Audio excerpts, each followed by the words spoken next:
Hello everyone, welcome to Saroj Mishra's YouTube channel में। YouTube channel पर आप सभी का बहुत बहुत स्वागत है। रेलवे रिक्रूटमेंट बोर्ड की तरफ से नया विज्ञापन जारी हो गया है, मतलब विस्तृत विज्ञापन, डिटेल नोटिफिकेशन। 9,970 पोस्ट है। 9,970 मतलब लगभग 10,000 10,000 पोस्ट है। असिस्टेंट लोको पायलट भर्ती नोटिफिकेशन पहले शॉर्ट नोटिफिकेशन जारी हो गई थी, बट आज 11 अप्रैल को डिटेल्ड विज्ञापन जारी कर दिया गया। तो इसमें वीडियो में सारी डिटेल, संपूर्ण जानकारी जो है आपको कंप्लीट इन्फॉर्मेशन प्रोवाइड की जाएगी। किस जोन में कितने पोस्ट हैं, एज क्राइटेरिया, एज में रिलैक्सेशन अगर किसी कैटेगरी को है, क्वालिफिकेशन, सिलेक्शन क्राइटेरिया, ये सारी चीज़ें जो है ना आगे वीडियो में देखेंगे। तो टोटल अगर आप देखेंगे तो 30 पेजेस का ही एडवर्टीजमेंट है, बैठ के आप आराम से पढ़ भी सकते हैं। तो मेन मेन जो हाईलाइट्स है वो पहले कवर कर लेंगे। पेज नंबर 12 वगैरह पे 11-12 से रिक्रूटमेंट प्रोसेस शुरू होती है, बाद में चेक कर लेंगे। सबसे पहले अगर आप देखना चाहें, असिस्टेंट लोको पायलट पोस्ट का नाम है और डिटेल्ड एडवर्टीजमेंट है। 30 पेजेस का है, तो मतलब सारी डिटेल्स आ गई हैं। Government of India, ministry of railway, railway recruitment board, detailed centralised employment notice number है CEN नंबर 01/2025। तो 1/2025। अब इसमें recruitment of assistant loco pilot, post का नाम loco pilot, assistant loco pilot है। और इंडिकेटिव नोटिस या छोटी जो संक्षिप्त विज्ञप्ति है वो तो 29 मार्च को आ गई थी, बट आज 11 अप्रैल को डिटेल्ड एडवर्टीजमेंट जारी हो गया। 12 अप्रैल को ऑनलाइन एप्लीकेशन भी शुरू हो जाएगी। 11 मई तक आप ऑनलाइन एप्लीकेशन कर सकेंगे, मतलब कंप्लीटली 1 महीने का, 1 मंथ का आपको टाइम मिलेगा। इसके साथ फीस सबमिशन के लिए भी 13 मई तक फीस सबमिशन कर सकेंगे। अगर कुछ गलत हो गया फॉर्म भरने वगैरह में, तो मॉडिफिकेशन या करेक्शन विंडो जिसे बुलाते हैं वो 14 मई से लेके 23 मई तक ओपन रहेगा। तो पहले तो ऐसी कोशिश करनी चाहिए कि सारे सर्टिफिकेट आपको लेके बैठना चाहिए, उसकी डिटेल्स आपको कहीं ना कहीं नोट डाउन कर लेने चाहिए, क्योंकि परसेंटेज में गलती, नाम में 10th का जो सर्टिफिकेट रहता है वो लेके प्रॉपरली आपको बैठना चाहिए, जिसमें आपका नाम वगैरह। तो पोस्ट का नाम असिस्टेंट लोको पायलट है, लेवल 2। 19,900 की अगर बेसिक पे है, तो 19,900 की बेसिक पे है अगर, तो अलावेंसेज वगैरह मिला के सैलरी तकरीबन 37-38,000 के अराउंड बन जाएगी। और अभी तो 2025 से 2026 जनवरी से 8वां वेतन आयोग लागू हो जाएगा, तो सैलरी और बढ़ेगी। सरकारी नौकरी एक बार हो गई तो सबसे पहले तो आपको स्थायी नौकरी हो गई। दूसरी चीज़ क्या होती है कि सैलरी बढ़ती रहती है। एज लिमिट अगर देखेंगे जनरल कैंडिडेट्स के लिए, अनारक्षित वर्ग के लिए, तो 18 से 30 वर्ष है। अगर आप एज में रिलैक्सेशन की बात सोचेंगे, तो वो जो रिजर्व कैटेगरी के कैंडिडेट्स हैं जिनके पास प्रॉपर सर्टिफिकेट है, उनको एज में रिलैक्सेशन मिल रही है, तो वो चेक करेंगे बाद में। कुल पदों की संख्या, टोटल वैकेंसीज जो है 9,970 है। अब कौन से जोन में कितनी वैकेंसी है, जोन वाइज जो है, railway RRB wise, railway zone wise, detail distribution of vacancies, एलेक्सियर बी चेक करेंगे थोड़ी देर में। पहले तो जो मेन चीज़ है, क्वालिफिकेशन है, वो सब देख लेते हैं। तो जनरल इंस्ट्रक्शन पढ़ लेना है पहले, उसके बाद अप्लाई करना है। जनरल इंस्ट्रक्शन में आपको बताया जाता है कि क्या चीज़ें नहीं करना है, क्या करना है वगैरह, एप्लीकेशन के वक्त भी और बाद में। अभी इसमें standards of medical fitness, candidates call for document verification will have to pass. तो जिनको डॉक्यूमेंट वेरिफिकेशन फाइनल स्टेज में बुलाया जाएगा, उनको थोड़ा विजन का चेकिंग होगा, मतलब आंखों की चेकिंग होगी, और नियर विजन, डिस्टेंट विजन, मतलब ये थोड़ा सा चेक होगा, है ना। ऐसा और कुछ खास है नहीं। एज लिमिट जो है 18 से 30 है अनारक्षित वर्ग के लिए। अगर एज में रिलैक्सेशन की डिटेल्स चेक करना चाहेंगे तो पेज नंबर 6 पे दिया हुआ है, पेज नंबर 6 पे। SC ST कैंडिडेट को ऊपरी आयु सीमा में 5 साल की छूट दे रहे हैं, तो मतलब 18 से 35 साल तक के ST SC कैंडिडेट आवेदन कर सकते हैं। OBC non creamy layer candidate की बात करें तो 18 से 33 साल तक के OBC non creamy layer candidates application कर सकते हैं। इसके बाद PWD कैंडिडेट्स को मिलती है छूट, एक्स सर्विसमैन को छूट मिल रही है। तो ये सारी चीज़ें इतना डिटेल नहीं देखेंगे, मेन मेन जो था। अगर महिलाओं की बात करेंगे तो सभी महिलाओं को तो नहीं मिल रही है छूट, लेकिन ऐसी महिलाएं जो कि विडो हैं या डाइवोर्सी महिलाएं हैं, उनको छूट मिल रही है। जनरल EWS कैटेगरी की ऐसी महिलाएं जो विडो हैं या डाइवोर्सी, उनके लिए 35 साल तक कि ऐसी महिला आवेदन कर सकती हैं। और अगर OBC non creamy layer candidate रहेंगे, ऐसी महिला अभ्यर्थी जो विडो है या डिवोर्स है, तो उनके लिए 38 ईयर्स 18 से 38 साल जो है एज लिमिट रहेगी। और भी कई सारे कैंडिडेट को एज में छूट मिलती है, तो वो चेक कर सकते हैं। अभी देखिए एज में कैलकुलेशन में बहुत लोगों को प्रॉब्लम होती है, तो वो दे दिया है यहाँ पे कि एक रेफरेंस डेट दे दिया है, इससे आप समझ सकते हैं। पेज नंबर 7 पर दिया हुआ एसेंशियल क्वालिफिकेशन के लिए एनेक्सियर ए चेक करेंगे। अभी फीस की डिटेल पहले आ गई, तो जैसे सिस्टमेटिकली मैं बढ़ती जा रही हूँ, जैसे पेज नंबर 7 पे जो चीज़ें हैं वो कवर कर ले रही हूँ।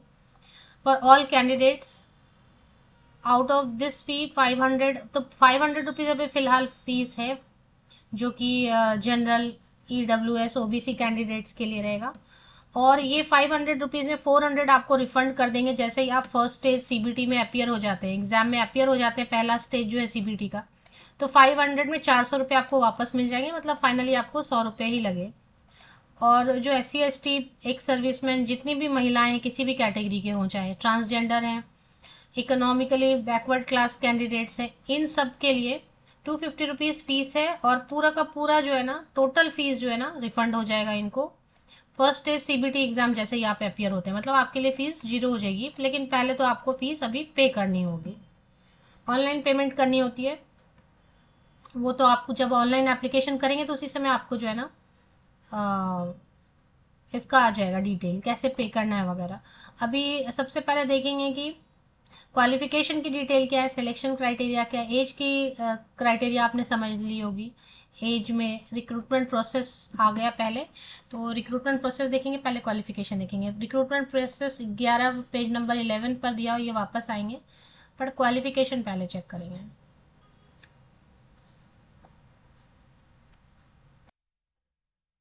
क्वालिफिकेशन की डिटेल पेज नंबर 19 पर एनेक्सियर ए में दिया हुआ है, और बहुत सारे ऑप्शंस हैं, तो एक एक करके सारे ऑप्शंस चेक कर लेंगे। एज की क्राइटेरिया तो पहले आपने समझ ली होगी।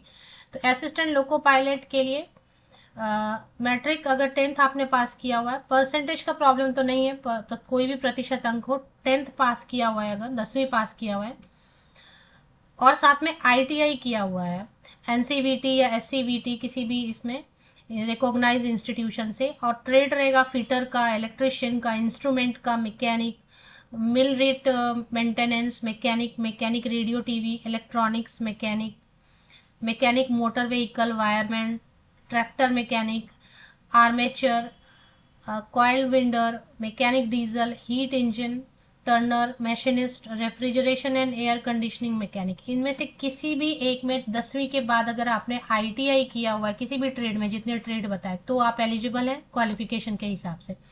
अगर आपने ITI नहीं किया हुआ है, तो 10th पास करने के बाद आपने अगर अप्रेंटिसशिप किया हुआ है, हमेशा देखें अप्रेंटिसशिप के आते रहते हैं ना नोटिफिकेशन, यहाँ पे अप्रेंटिसशिप, तो बहुत लोगों को लगता है अप्रेंटिसशिप करने से क्या होता है। देखिए अप्रेंटिसशिप को जॉब में मौका मिल रहा है, अगर ITI नहीं है तो आप अप्रेंटिसशिप के बेसिस पे भी अप्लाई कर सकते हैं।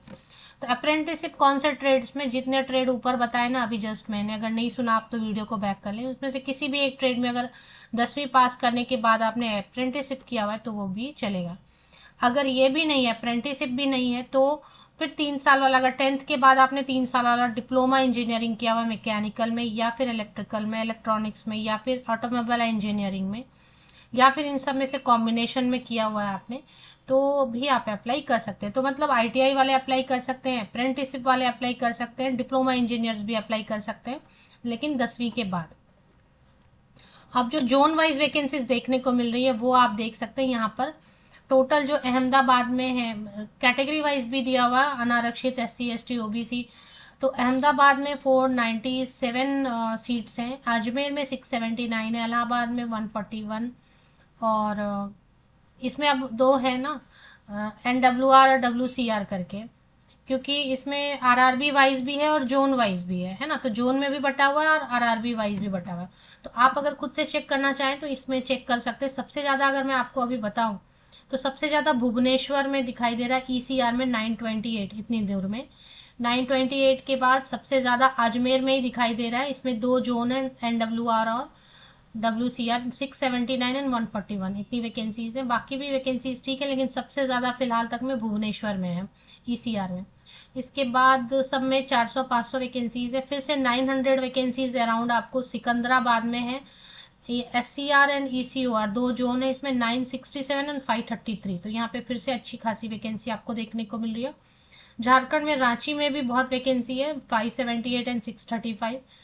उसके बाद कोलकाता में भी ठीक है, 262 एंड 458। तो जो सबसे ज़्यादा एक साउथ में मैंने आपको बताया, एक जो है इसमें भोपाल में भी अच्छी खासी है, 46 एंड 618, 618 46 है, 2 जोन है इसमें, WR एंड WCR। तो ये तो हो गई जोन वाइज। आपको एनेक्सियर भी चेक करना है तो आप खुद भी देख सकते हैं, एक बार पेज नंबर 20 पे आप चले आएंगे। अब सिलेक्शन क्राइटेरिया के लिए पेज नंबर 11 वापस चलते हैं। तो पेज नंबर 11 पर सिलेक्शन क्राइटेरिया दिया हुआ था, तो वो देख लेंगे। रिक्रूटमेंट प्रोसेस मतलब, तो रिक्रूटमेंट प्रोसेस में क्या क्या शामिल कर रहे हैं ये।